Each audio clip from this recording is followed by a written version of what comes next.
Now, a Qatari diplomatic source says Qatar is to pull out of Gaza ceasefire mediations as long as both sides don't engage in constructive conversations to reach a deal.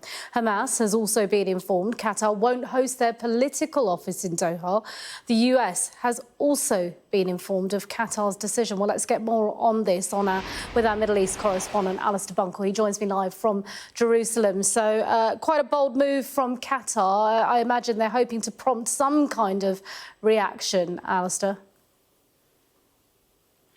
Well, Qatar had taken a lot of heat for hosting Hamas, particularly after October the 7th. A lot of people accusing the country of hosting a terror organization. But the truth is that Hamas were only there really with the approval of the Americans, and it was useful to have Hamas in what's seen as a friendly country, a country that was able to mediate with the group and also host American and Israeli officials for ceasefire talks.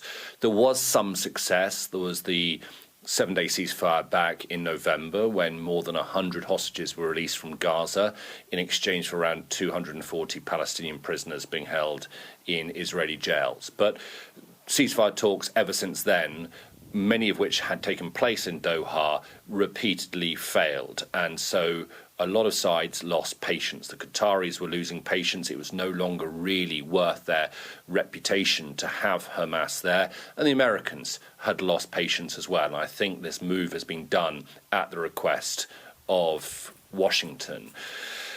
There will be obviously an enormous amount of dismay amongst the hostage families here in Israel because, at least on the face of it, it suggests that sides have given up on attempts to try and broker a ceasefire.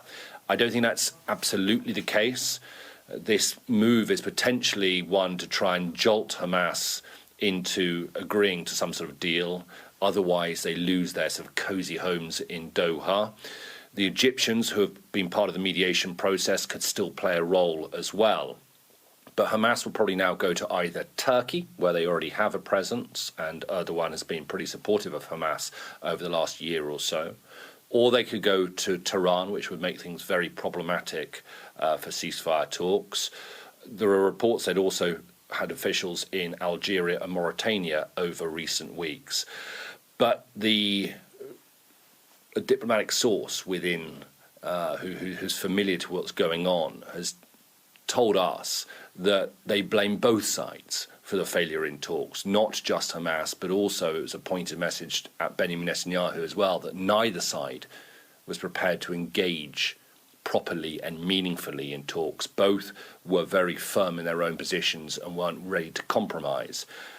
And so 13 months now, just over exactly 13 months after October the 7th, Qatar has given notice to Hamas to leave the country.